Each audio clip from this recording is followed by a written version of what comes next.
Hello friends, welcome to logical man education.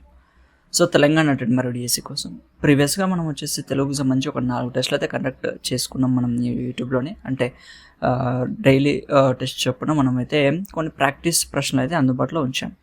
So అదేవిధంగా ఈ వీడియోలో వచ్చేసి సైన్స్ మరియు సోషల్కి సంబంధించి 5 బిట్లు. సో టోటల్గా 10 ప్రశ్నలు ఏ విధంగా వస్తాయి, సో అది వాటిని మీరు ఆన్సర్ చేయగలుగుతున్నారా లేదా, ఇటువంటి బిట్స్ వస్తే మీకు ప్రిపరేషన్ ఏ విధంగా ఉంది అనేది ఒక అసెస్ చేయడానికి ఉపయోగపడుతుంది. కాబట్టి సో లాస్ట్ వరకు చూడండి. అండ్ మన ఛానల్ కనుక మీకు నచ్చినట్టయితే ఛానల్ని ఖచ్చితంగా సబ్స్క్రైబ్ చేసుకోండి. అండ్ మోర్ ఓవర్ మనకు టెలిగ్రామ్ గ్రూప్లో రెగ్యులర్గా టెస్ట్లు అనేవి కండక్ట్ చేయడం జరుగుతుంది. So without any fee. So మీరు కావాలనుకుంటే, రాసుకోవాలి అనుకుంటే మీరు టెలిగ్రామ్ గ్రూప్లో జాయిన్ అవ్వండి. సో మీరు అక్కడ డైరెక్ట్ టెస్ట్లు అయితే రాసుకోవడానికి అవకాశం ఉంటుంది. సో ఈ వీడియో మొట్టమొదటి క్వశ్చన్ వచ్చేసి, సంపూర్ణాంతర పరావర్తనం జరగాలంటే కాంతి. సో ఎప్పటిలాగానే ఆప్షన్స్ చదివేలోపు మీరు ఆన్సర్ ఏదైతే ఉంటుందో దాన్ని గెస్ చేయడానికి ప్రయత్నించండి. సంపూర్ణాంతర పరావర్తనం జరగాలంటే కాంతి విరళయానకం నుండి సాంద్రతర యానకంలోకి ప్రయాణించాలి, విరళయానకం నుండి విరళయానకంలోకి ప్రయాణించాలి, సాంద్రతర యానకం నుంచి విరళయానకంలోకి ప్రయాణించాలి, సాంద్రతర యానకం నుండి సాంద్రతర యానకంలోకి ప్రయాణించాలి. సో మనకి ఏం కావాలి? సంపూర్ణాంతర పరావర్తనం జరగడానికి గల రూల్ ఏంది సార్ అంటే, సాంద్రతర యానకం నుండి విరళ యానకంలోకి కాంతి అనేది ప్రవేశం జరగాలి. అప్పుడే సంపూర్ణాంతర పరావర్తనం అనేది జరుగుతుంది. నెక్స్ట్, గాలి పరంగా నీటి యొక్క సాపేక్ష వక్రీభవన గుణకం 4/3 అయినా నీటి పరంగా గాలి యొక్క సాపేక్ష వక్రీభవన గుణకం ఎంత అవుతుంది? సో ఆబ్వియస్లీగా దానికి రిటర్న్ చేసుకోవడం 3/4 అవుతుంది. సో డైరెక్ట్గా ఆన్సర్ చెప్పేస్తున్నాను. ఎండమావులు ఏర్పడడం అనేది క్రింది వాటిలో ఏ దృగ్విషయానికి ఒక చక్కని ఉదాహరణ? పరావర్తనం, వక్రీభవనం, సంపూర్ణాంతర పరావర్తనం, స్థాపనము.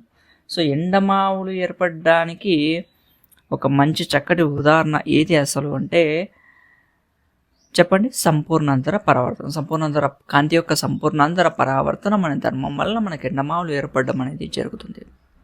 నెక్స్ట్, మంచు, బెంజిన్, రూబీ మరియు కిరోసిన్ల వక్రీభవన గుణకాలు వరుసగా 1.31, 1.50, 1.71 అండ్ 1.44 అయినా ఏ యానకంలో కాంతి తక్కువ వేగంతో ప్రయాణిస్తుంది?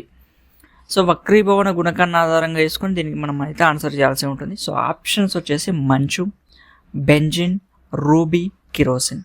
సో మనకు ఆన్సర్ ఏదవుతుందండి? రూబీ అవుతుంది. సో ఏదైతే వక్రీభవన గుణకం ఎక్కువగా ఉందో దాంట్లో మన కాంతి వేగం అనేది తక్కువగా ఉంటుంది. నెక్స్ట్, పతన కోణము విలువ సందిగ్ధ కోణానికి సమానమైన వక్రీభవన కోణం విలువ ఎంత? పతన కోణం విలువ సందిగ్ధ కోణానికి సమానమైన వక్రీభవన కోణం విలువ అనేది ఎంత ఉంటుంది అని చెప్పేసి అంటున్నాడు. సో 0 డిగ్రీలు, 20 డిగ్రీలు, 90 డిగ్రీలు, 180 డిగ్రీలు. సో ఆన్సర్ ఏది? 90 డిగ్రీలు అవుతుంది. సో ఇప్పటివరకు మీరు కరెక్ట్గానే గెస్ చేశారని అనుకుంటున్నాను. నెక్స్ట్ మనకు 5 సోషల్ ప్రశ్నలు చెప్పబోయే ముందుగా, తెలంగాణ టెట్ మరియు డిఎస్సి కోసం పాఠ్యపుస్తకాల్లోని అన్ని అంశాలు కవర్ చేస్తూ తెలుగు మరియు ఇంగ్లీష్ అండ్ అదేవిధంగా సోషల్కి సంబంధించిన టెక్స్ట్ బుక్ మెటీరియల్స్ అయితే మన లాజికల్ మ్యాన్ ఎడ్యుకేషన్ తరఫున రిలీజ్ చేయడం అయితే జరిగింది.